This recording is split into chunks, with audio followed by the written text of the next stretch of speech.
Okay, so this one is going to be about death, and specifically when particularly monsters or enemies or some other nuances have ways to kill the PCs without doing damage or outside of doing damage.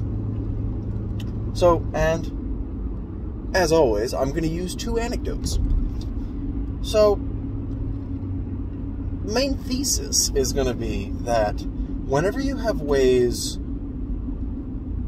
or like extra ways of killing a character, in addition to just doing damage, but besides doing damage especially, one, as the DM, or GM, I have to start saying GM. The GM has to be careful. There's always that elusive notion of a balanced encounter that everyone's always looking for. Make sure this phone doesn't fall apart. And balancing is hard. Like, for most of my Site 27 encounters, I've balanced them, not exactly loose, but the way I balance them is, like, I look at it like, okay, the monsters deal, like, this much damage, they can kill a PC if they have it surrounded, they'll hit roughly 60% of the time, things like that.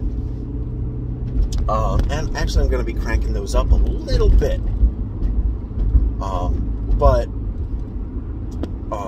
Then it's like, okay, they have enough HP and AC and stuff to avoid being killed for like 3 or 4 rounds. Because like especially for like a boss encounter, a 4 to 6 round combat I think is like a good length.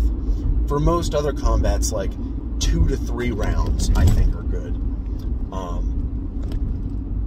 But also, I'm not making my encounters specifically to like challenge the PCs and make sure they're strong enough or something like that. Like, my encounters are always, at least what I'm going for, is they always got to be a little fun. I'm more approaching it from a more, I guess what I'm going to say, video game, action game oriented position, is that like combats have to be at least a little bit fun. Like, something interesting has to be going on. It doesn't have to be groundbreaking, but it's got to be at least a little interesting, some form of interaction, as opposed to deplete enemy hit points before our hit points get depleted, as just like, you know, standard resource management kind of stuff, which is, you know, that's not that big of a deal. Like, having combats like that are okay, but it's not what I like to go for. So, what do I mean when I say ways to kill PCs outside of just damage? Like, you know, whatever system you're playing, whatever the death system is, whether it's, what do you call it? You know, like in 5e, where you get down to 0 hit points, then you make death saves, or in Pathfinder, where you get down to 0 HP, and then you have to make recovery checks. And then you get even if you come back up, you have the wounded condition and all those things. Or however it works in any other system. And I guess this doesn't count for systems where when you get to 0 HP, you're just dead. But I guess in those systems, you would also theoretically have effects that just kill you.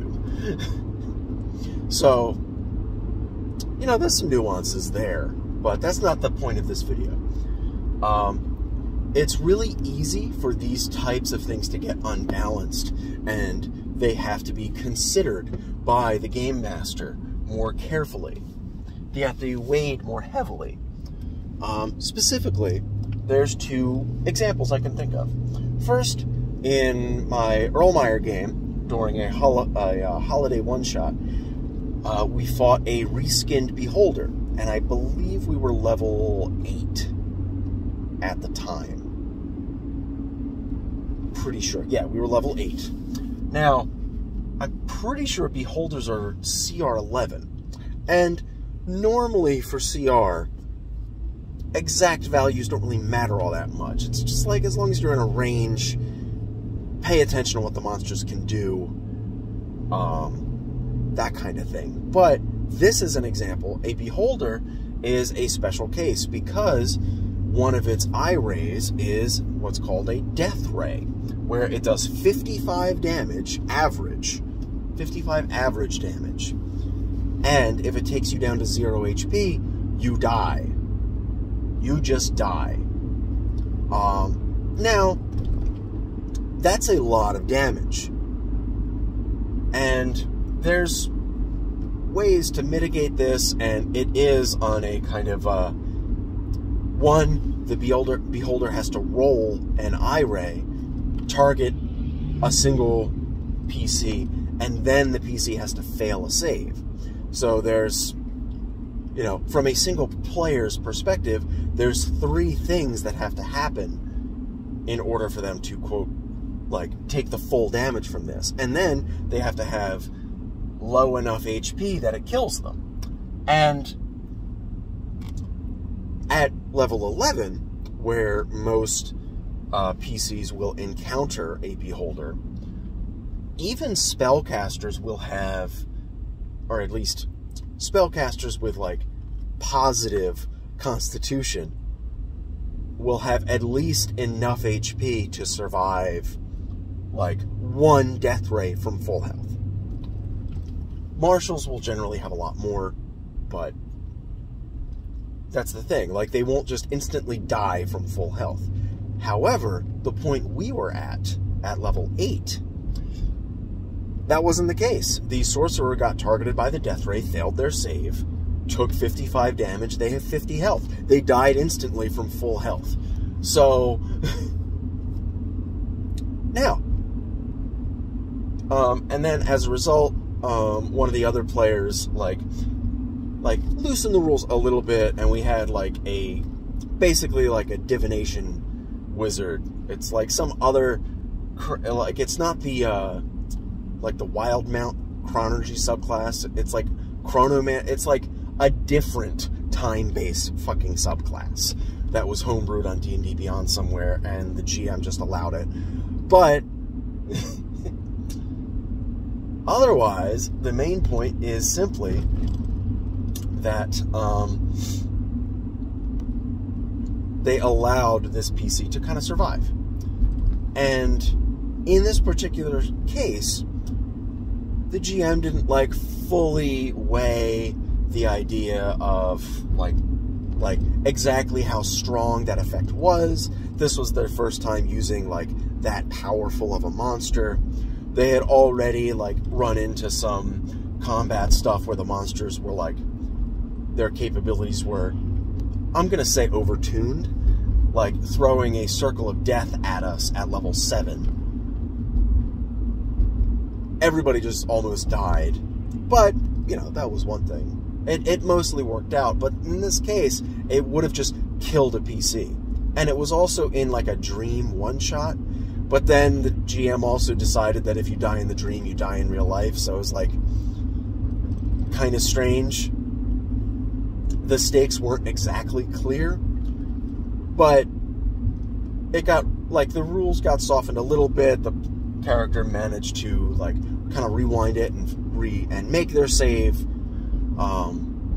so they didn't die. But, you know, and one of the main reasons there was, one of the main issues you run up against when when you kill PCs is that you spent this time investing, and you have, like, their story, like, all this backstory and motivations and story hooks and tie-ins and stuff set up for that character, and then you kill them.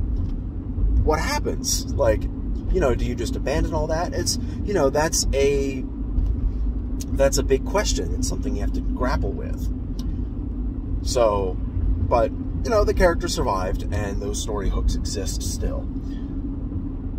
But, second example, in our Fallmeyer game on Fridays, two of the characters contracted lycanthropy, and it was made very clear to the character, like, hey, We're giving you, instead of just, okay, you bite, you take a bite, you fail a save, you're cursed now. You're just a werewolf. And depending on the setting, that can have really bad implications. And this is another example. Whenever you're using werewolves, like, effectively a failed save on a bite is as good as character death anyway, because you may lose control of the character and they may no longer be playable in that campaign. And is that something you're okay with? So, you know, those are questions. But instead, we homebrewed it so that instead of, like, you fail to save, now you have to deal with lycanthropy. And now it basically uses death saves.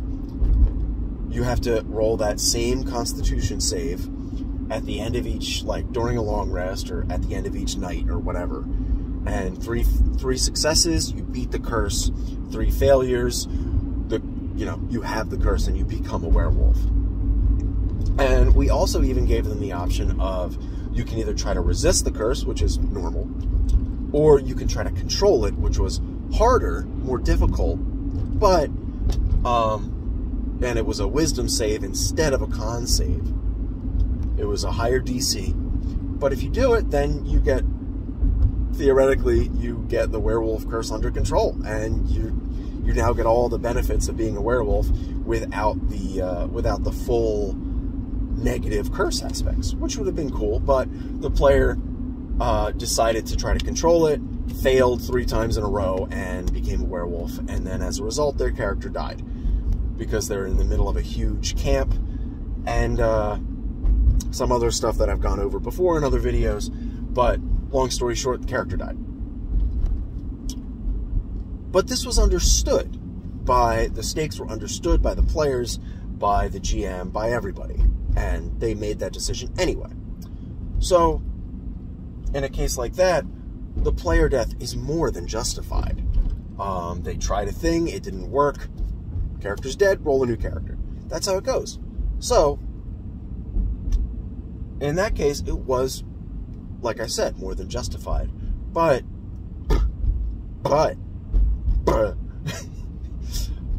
the issue is, was, like, throwing werewolves at the party is potentially problematic because, you know, like, while the spellcasters and, like, ranged people, they might not get bit, the marshals have to, like, if they're going to fight these werewolves. So, you know, but maybe that's another kind of problem to solve. But if you're going to throw the werewolves at the party at, like, level 3 or level 2, we were level 3, by the way,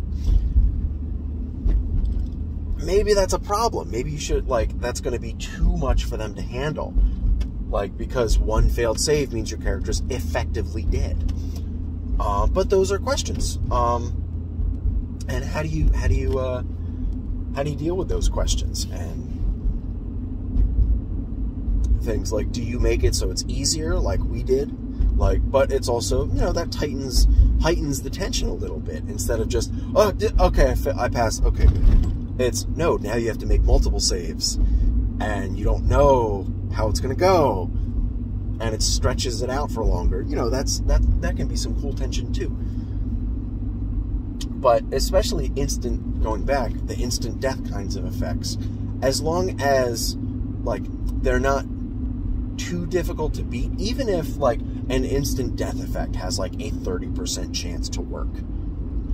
That's horrifying, because there's a 30% chance your character just dies.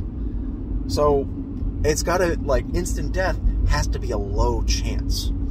These are the types of things, like, you know, that's really tricky in a game where if your character dies, you kind of lose that character. In, like, strategy games and stuff, or in particular, like, in RPG, in, like, JRPGs and other kinds of RPGs, where if a character dies, you can just resurrect them. Like, you have a white mage over there, and he just casts revive. Or you just use a Phoenix down, or, you know, whatever the item is. You know, death is just, it's basically just a status effect. That's all it really is. So, that's not so bad. But, what point was I making? How exactly do I want to sum this up? Any sort of instant death or any effect that will cause the players to lose control of their characters, you gotta be careful with. This also extends to, like, stunning them and paralyzing them and incapacitating them. Not popular effects to use against PCs, but at the same time, these effects are pretty powerful to be used against monsters as well. And something I like the idea of is, like, most monsters, if you stun them, they're stunned. But if you stun, like, a boss, most bosses or a lot of, like, powerful enemies that I would design would effectively have resistance to these conditions. That doesn't mean they have advantage on the save. That means when they're afflicted by the save, they're not fully stunned. So, like, instead of, like, the players still get their advantage on attacks against them, but the monster is, like, more effectively, like, slowed. So they can't take, like, their full actions. They move at half speed. Maybe they can't even move at all, but they can still take an action. And maybe they get a bonus action depending on the monster. But that's kind of how I would rule these things. Like, so, and I would kind of rule them in a similar fashion against PCs as well.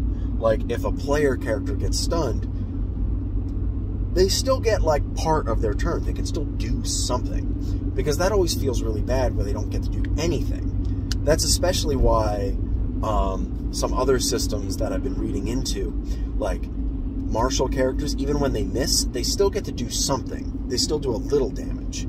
Even on a miss, something occurs. Like, they very rarely have just a failure and that's it. So, yeah, that's what it comes down to. Player agency and just, like, understanding stakes involved. But from a GM perspective, it is, like, these effects are very powerful and you have to be really careful with them. Not so much that, you know, you're gonna, like, make the game too difficult or something. You're just gonna make a really unfun session because, like, a player just died and that was it. Now, that's not to say it can't result in more interesting stories and sessions later on. Like, okay, the player died. Now they have to go on a whole thing to revive them.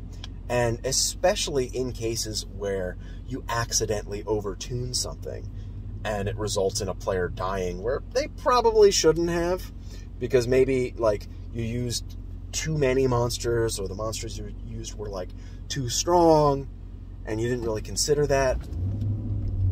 Definitely give the players, especially if that player wants to keep playing that character, give them an option that will let them continue playing that character. Like, if they give it, like, in this example of the werewolf guy, he tried to control it, which was the riskier outcome, or the riskier path.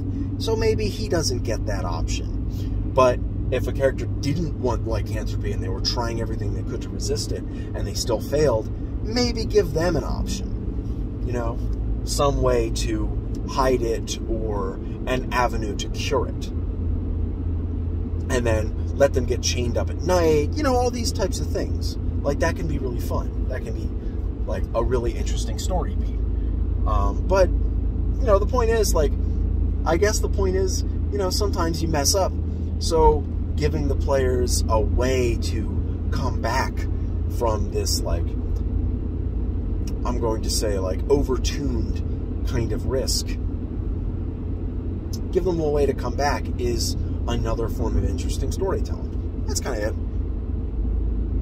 Yep, that's it.